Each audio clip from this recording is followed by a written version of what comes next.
have a two-parter. Okay. Excuse me here. So, first off, what's the relationship like with the new lady? Because you haven't had one in quite a while. That was into you. Pretty steamy. For you. Pretty steamy. Yeah.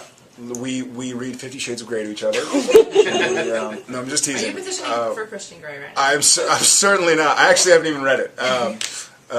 But no, I do know the reference, which is saying something. If you haven't read a book and you know the reference, the relationship between Sam and Amelia, which I really enjoy, is done in retrospect, and so it's done mostly in flashbacks. And we will get into later in the season real-time relationship. But I've kind of been not petitioning in the literal term, in the literal sense of the word, but vocal about, like, guys, I love when shows will go back, kind of show what's happened, and I've loved the episodes of Supernatural that have done it, like I Know What You Did Last Summer, and I've loved episodes that have gone back in time and told a cool story that you can't tell in the present tense as well as you can tell in reflection.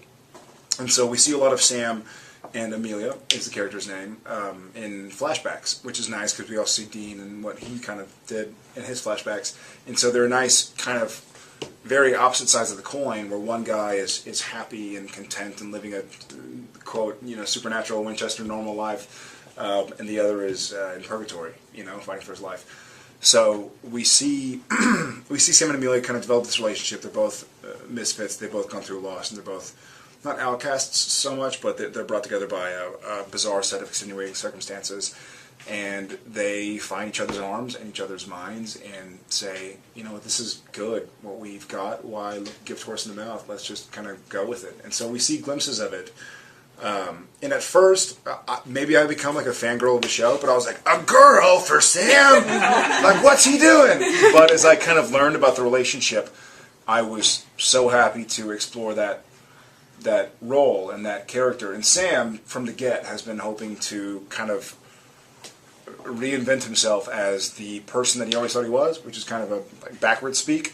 But he was the one who in the pilot wanted to stay in college. He was at Stanford hoping for his MCATs or what LSATs to come back and have a good score. So he's always kind of fought for the normal life.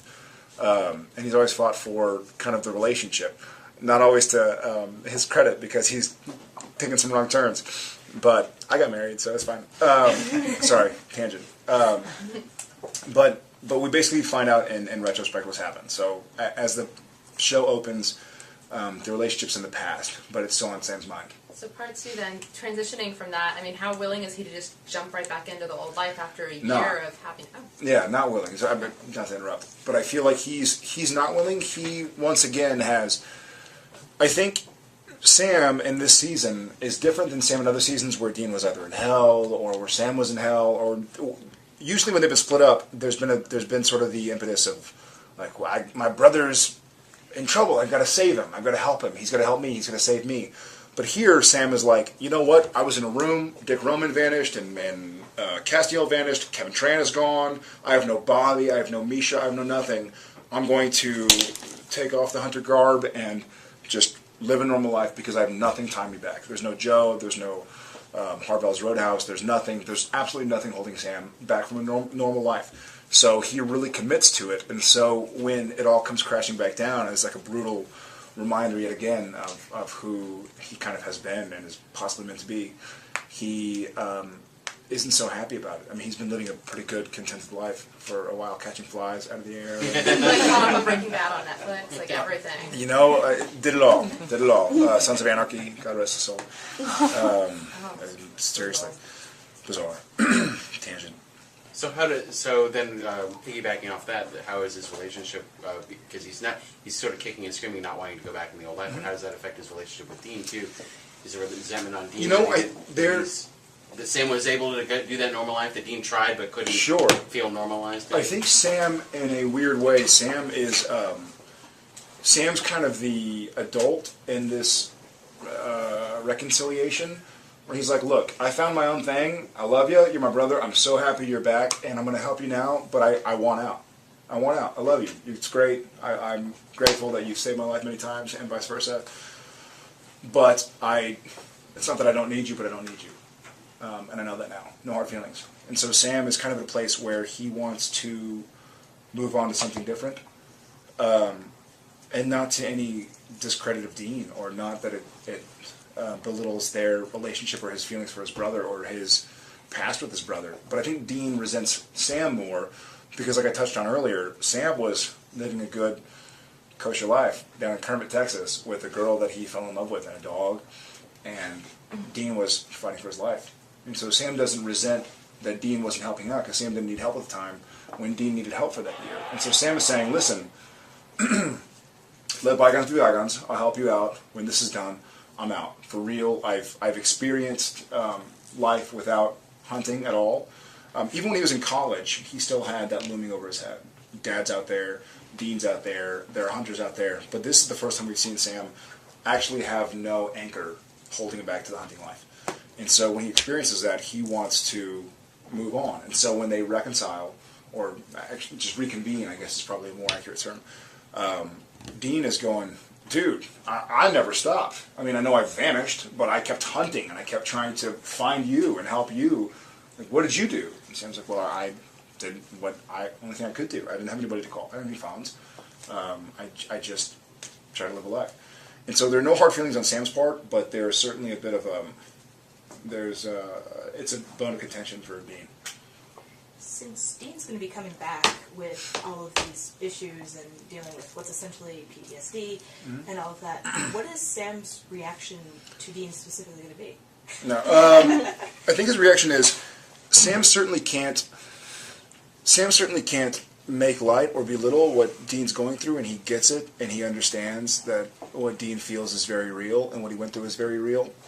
But Sam's moved on, and it's not he's not moved on to hurt Dean or to piss him off. It's not like, I don't need you. He's just like, guy, I love you.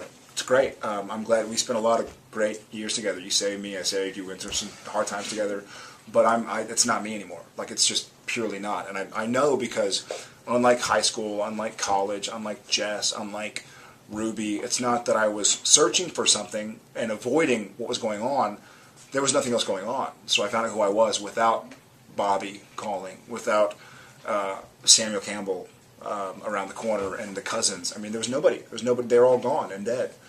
And so I went off on a tangent. What was I was going to bring it back. How's he going to react to Dean? I think the way he's just going to specifically react to Dean is just try and help him out in the task at hand, and hopefully then do his own thing again. He's not going to leave him hanging and go like, I found happiness, have fun. He's going to go like, okay, I get it. I do owe you this.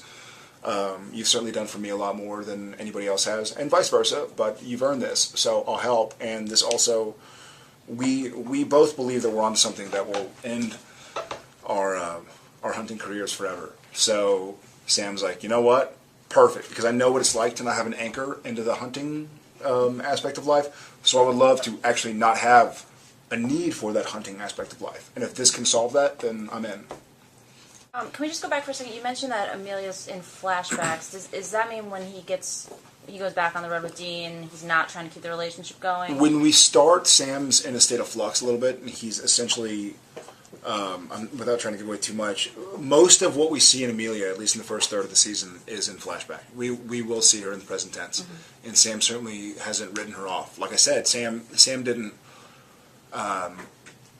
Sam's not bullshitting when he says to Dean and Cass, like, hey guys, I want out. Like, I've been out, and I feel like my heart is not here. I'm doing this to make good on my commitments, but my heart's elsewhere. And so we do see Amelia in the present tense, but we do a fun thing in Supernatural this season, and I'm really happy that Jeremy and the bunch decided to go this way, where we kind of play with present tense and past tense, which I'm really excited about. I think that those have been some of my favorite Supernatural episodes, even in flashbacks, like when Lucifer is going to kill Dean, and they flash back to the G.I. Joe, and so I'm like, oh, that's great. Like, it adds the depth that I feel we've earned with 155 episodes. Like, show some of that shit. We've worked hard.